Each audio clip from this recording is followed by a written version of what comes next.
సాయి గారు అపరిచితుడా? హాయ్ అండి, నా పేరు సాయి కృష్ణ. స్క్రీన్ నేమ్ వచ్చి ఎస్ కృష్ణ. అనిల్ రావుడికి రచనా సహకారం ప్రతి సినిమాకి చేశాను. అనిల్ నేను ఫ్రెండ్స్ యాక్చువల్గా. ఇప్పుడు నేను అంటే ఈ వేదికగా ఒకటి చెప్పాలనుకుంటున్నా, ఒకటి చెప్తాను.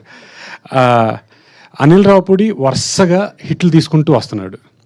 సోషల్ మీడియాలో అతని మీద ట్రోలింగ్ చేస్తూ ఉంటారు, సినిమా ఎలా తీయాలి ఎలా తీయాలి అని చెప్పి. అతను ప్రతి సినిమాకి నేను రైటర్గా చేస్తూ వచ్చిన ప్రతి డబ్బుల్ని అంటే నేను తీసుకోకుండా మొత్తం సిరీజ్ గారికి రాజుగారికి ఇచ్చి, సార్ దీన్ని డిస్ట్రిబ్యూషన్లో పెట్టండి నాకు డబ్బులు కావాలంటాను. నా ప్రతి సినిమాకి నేను ఎక్స్ట్రా రూపాయి తిన్నా. అంటే అనిల్ రావుపూడి తీస్తున్న సినిమాకి నేను డబ్బులు తింటున్నా, అంటే ఒక రైటర్గా కాకుండా. మరి సోషల్ మీడియాలోనేమో ఇలాది ఈ సినిమా అలాది అని చెప్తా ఉంటుంటే నాకే చాలా బాధగా అనిపించేది. రే, ఇప్పుడు డబ్బులు వస్తున్నాయి అంటే జనాలు వచ్చి చూస్తున్నారని అర్థం. సో అనిల్ రావుపూడి అనిల్ రావుపూడి సినిమా చూడాలంటే మీరు థియేటర్లో చూడాలి, జనంతో చూడండి, చాలా బాగా ఎంజాయ్ చేస్తారు.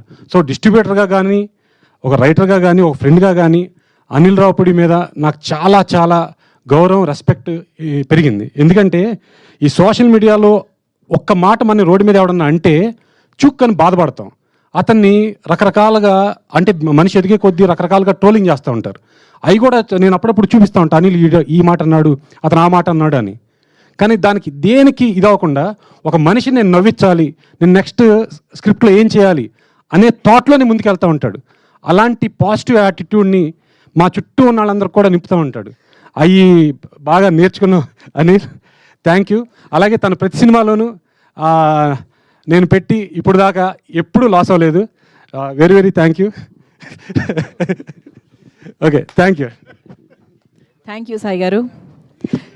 డిస్ట్రిబ్యూటర్ కమ్ రైటర్ సాయి గారు చాలా చక్కటి మాట చెప్పారు. Thank you sir.